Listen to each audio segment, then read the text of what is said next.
If you ever wake up at 3 a.m. and the lights are already on, don't turn them off, because something in the dark wanted you to see.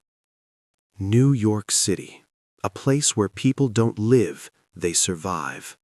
The streets never sleep, the trains never stop, and the buildings, they remember. Three friends, Prakash, his girlfriend Nandini, and their roommate Bhaskar, all worked the night shift at the same call center.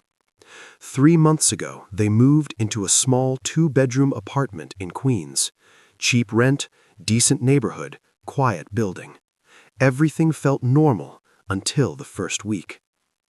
Every morning, exactly at 3 a.m., they would wake up for their night shift routine, and the apartment lights were already on. Bathroom light, on. Kitchen light, on.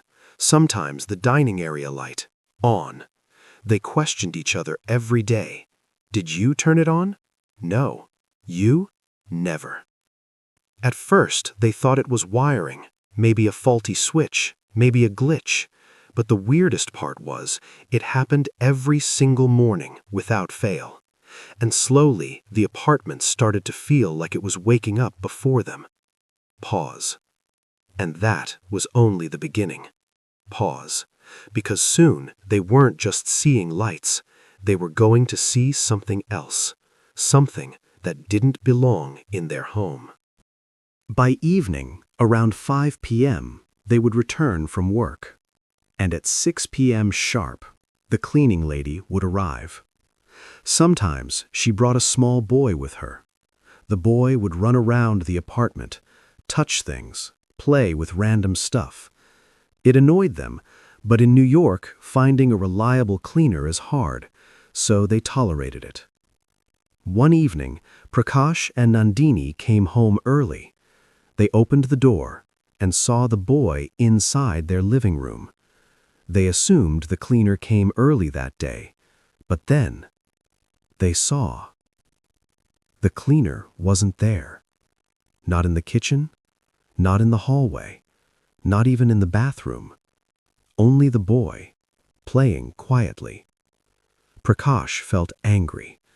It's one thing when a child comes with the cleaner, but leaving the child alone inside their apartment? That felt wrong. So they waited. 10 minutes? 20? 1 hour? Nothing. No cleaner. No footsteps outside. No knock at the door. Finally, Prakash and Nandini went next door to ask their neighbor. Mr. Sharma opened the door. Prakash asked, "Did the cleaner come to your place today?" Mr. Sharma looked confused. Then he said, "No, she didn't come today." Nandini's face turned pale, because if the cleaner never came, then who was that boy inside their apartment? They ran back toward their home, and what they saw next made their stomach drop. Prakash and Nandini rushed back inside. Living room, empty. Kitchen, empty. Bathroom, empty. The boy was gone. Just gone. No sound, no door opening, no footsteps running out. Nandini whispered, shaking, "If he didn't leave, then..." How did he disappear? They didn't have time to process it. They were already late for a party, so they did what most people do. They ignored the fear, locked the door, and left. That night, Bhaskar stayed late at work for overtime. He came home around 8 p.m. He had no idea about the boy, no idea about the missing cleaner, nothing. He unlocked the apartment door, and just like always, the bathroom light was on. Bhaskar sighed. Again? But he didn't care. He needed a shower anyway. He walked into his room, opened the closet, grabbed a towel, and headed toward the bathroom. He placed his hand on the bathroom door and slowly opened it. The next few seconds changed everything. The moment Bhaskar opened the bathroom door, his blood turned cold. The floor was covered in blood. The walls splattered with stains, the sink smeared red. It looked like something was slaughtered there. Bhaskar froze, then slammed the door shut. He didn't even think. He ran toward the main door to escape, but then a sound, a tiny sound, coming from his bedroom. A soft, slow giggle. Bhaskar stopped. His whole body stiffened. He turned back and walked toward his room with shaking steps. He entered and saw the boy again. The same boy, sitting on Bhaskar's bed, face buried between his knees, not moving. Bhaskar whispered, "What are you doing here?" The boy slowly lifted his head. His eyes were empty. His smile wasn't innocent. It was a smile like he knew something Bhaskar didn't. Bhaskar couldn't breathe. Bathroom full of blood, and a child smiling on his bed like a statue. He ran out of the apartment like his life depended on it, because it did. And within seconds, he called Prakash and Nandini, screaming, "Come back right now!" Prakash and Nandini left the party immediately. They rushed home and found Bhaskar outside, shaking. All three stood at the apartment door, silent, scared. Prakash unlocked it, and the bathroom light was on again. Bhaskar grabbed them and pulled them toward the bathroom.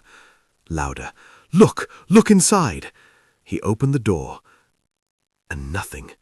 No blood, no stains, not even a smell. The bathroom was perfectly clean. Bhaskar's voice cracked. "I saw it. I swear I did." It was around 10:30 p.m. Prakash called the landlord and told him everything. The landlord stayed quiet for a long moment, then said, slow, heavy, 10 years ago, a family lived in that apartment. They were drowning in debt. One night, the father snapped. He killed his wife. He killed his son. And then he hanged himself. Nandini covered her mouth. Bhaskar stared at the floor. Prakash whispered, "That boy wasn't real." They decided they would leave at sunrise, but that night, around 2:59 a.m., the apartment went silent. Then, click, bathroom light on, then kitchen light on, then hallway light on, like a countdown. And from inside the bathroom, a child's voice whispered, "Turn it off." Morning came. The cleaner arrived. They attacked her with questions. "Your son was here. Who is he?" The cleaner looked confused, then quietly said, "I don't have a son.